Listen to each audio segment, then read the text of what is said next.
Ika-6 na kabanata. Magtulungan tayo. Mga kapatid, kung may magkasala man sa inyo, kayong mga ginagabayan ng banal na Espiritu ang dapat tumulong sa Kanya para magbalik loob sa Panginoon. Ngunit gawin niyo ito ng buong hinahon. At mag-ingat kayo, dahil baka kayo naman ang matukso. Tulungan ninyo ang isa't isa sa mga problema. At sa ganitong paraan, ay matutupad ninyo ang utos ni Kristo.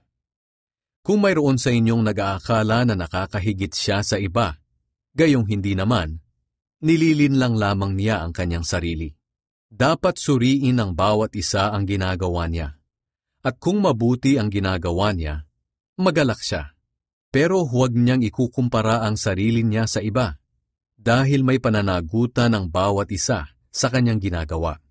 Ang mga tinuturuan ng salita ng Diyos ay dapat na tumulong at magbigay sa mga nagtuturo sa kanila. Huwag ninyong linlangin ang inyong sarili.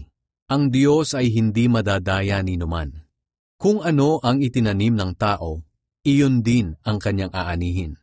Kung ang ninanasa ng laman ang sinusunod ng isang tao, kamatayan ang aanihin niya.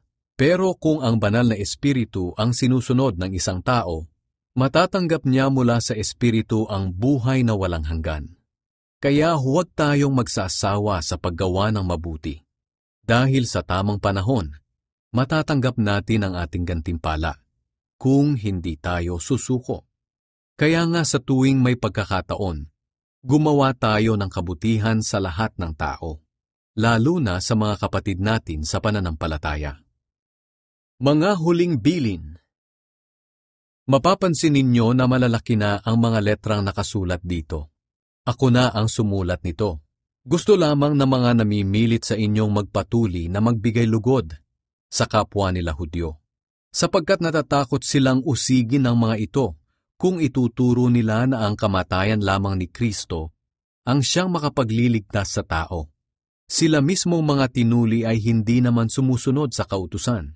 Ipinagpipilitan lang nila na magpatuli kayo para maipagmalaki nila na sumusunod kayo sa seremonyang ito. Ngunit para sa akin, wala akong ibang ipinagmamalaki, maliban sa kamatayan ng ating Panginoong Hesukristo sa krus. At dahil sa kamatayan niya sa krus, wala nang halaga para sa akin ang mga bagay sa mundo. At wala rin akong halaga para sa mundo. Hindi na mahalaga kung tuli tayo o hindi. Ang tanging mahalaga ay kung binago na tayo ng Diyos. Sa lahat ng pinili ng Diyos at namumuhay ayon sa mga turo kong ito, sumainyo nawa ang kapayapaan at awa ng Diyos. Mula ngayon, huwag niyo na akong guluhin.